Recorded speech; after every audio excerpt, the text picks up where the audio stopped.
जय श्री गणेश की मित्रों। आपका अपना ज्योतिषाचार्य दीपक कुमार आपके अपने YouTube चैनल फलित ज्योतिष में आप सभी लोगों का हार्दिक स्वागत करता है। मित्रों, आज बात करने जा रहा हूँ मैं कर्म फल दर्शन। ज्योतिष शास्त्र के अनुसार कर्म फल दर्शन का क्या फल है, क्यों इंसान सोचता है कि भाग्य में लिखा क्या मिटाया जा सकता है।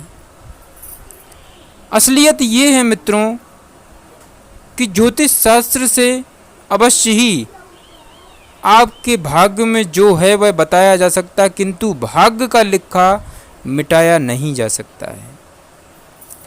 भारतीय आध्यात्मिक दर्शन का आधार भारत का तत्व विज्ञान है। इस विज्ञान का ही भारत के सनातन धर्म में प्रायोगिक रूप है। इसके अनुसार इस प्रकृति का कोई भी इकाई जो भी क्रिया करता है उसका प्रभाव उसके नाभिक यानी जीवात्मा पर पड़ता है और उसमें संस्कार बनते हैं। उस जीवात्मा की प्रवृत्ति एवं भाग्य उसी के अनुरूप हो जाता है। यहाँ तक कि मित्रों, मरने के बाद शरीर नष्ट होने के बाद भी नाभिक यानी जीवात्मा के सूक्ष्म स्वरूप बीज रूप में वे संस्कार बने रहते हैं और वह अनुकूल समय पाकर उसी संस्कार के अनुरूप अपना शरीर बनाता है। उसको अपने संस्कारों के अनुरूप अपना शरीर मिलता है और प्रवृत्ति भी वैसी ही हो जाती है। मित्रों, इस प्रकार उसे अपने पूर्व जन्मों के संचित कर्म को, संचित संस्कार को भोगना पड़ता है। जो कर्म से बनते हैं, इस कर्म के फल में भी मानसिक भाव को स्थान दिया जाता है। ज्योतिष शास्त्र में मुख्यतः 3 प्रकार के कर्म बतलाए गए हैं मित्रों। पहला कर्म है संचित कर्म।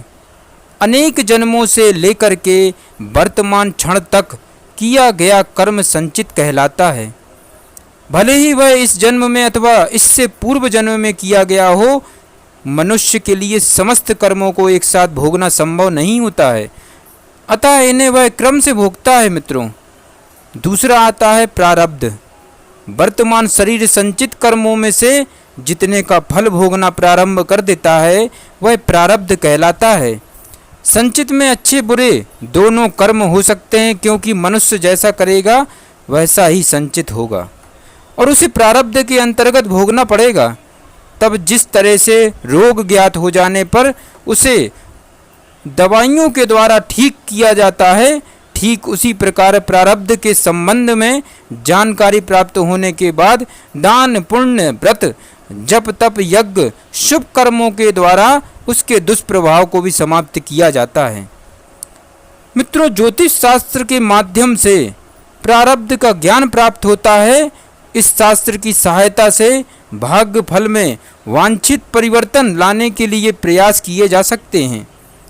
तीसरा आता है मित्रों क्रियमाण।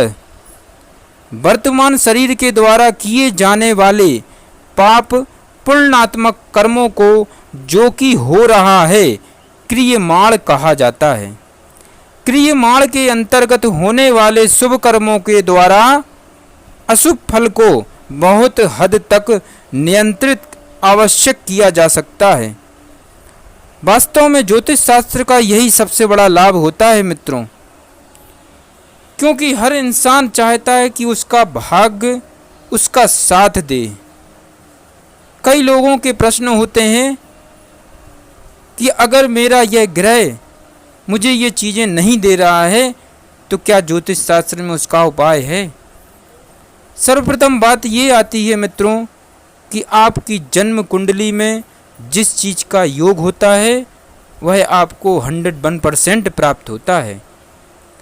कभी कभी ऐसा होता है मित्रों कि आपके जीवन में आपके लिए उच्च पद की प्राप्ति होना है, उच्च पद का योग बना हुआ है गवर्नमेंट जॉब में, तो अवश्य ही आपको वह प्राप्त होगा। किंतु जन्म कुंडली में किन्हीं ग्रहों की द्वारा अशुभ दृष्टि होने की वजह से या वह ग्रह निर्बल हो तो वह चीज़ें आपको प्राप्त नहीं हो सकती हैं। किंतु यहाँ योग अगर बन रहा है और ग्रहों की अशुभ दृष्टि पड़ रही है तो ज्योतिष शास्त्र में अवश्य ही उसका उपाय बताया गया है, जिसको करने से वह योग फलित हो सकता है, किंतु जब जन्म पत्रिका में जिस चीज़ का योग ही नहीं है, लाख उपाय करने पर भी वह फलित नहीं किया जा सकता। मित्रों, यही है कर्म फल दर्शन।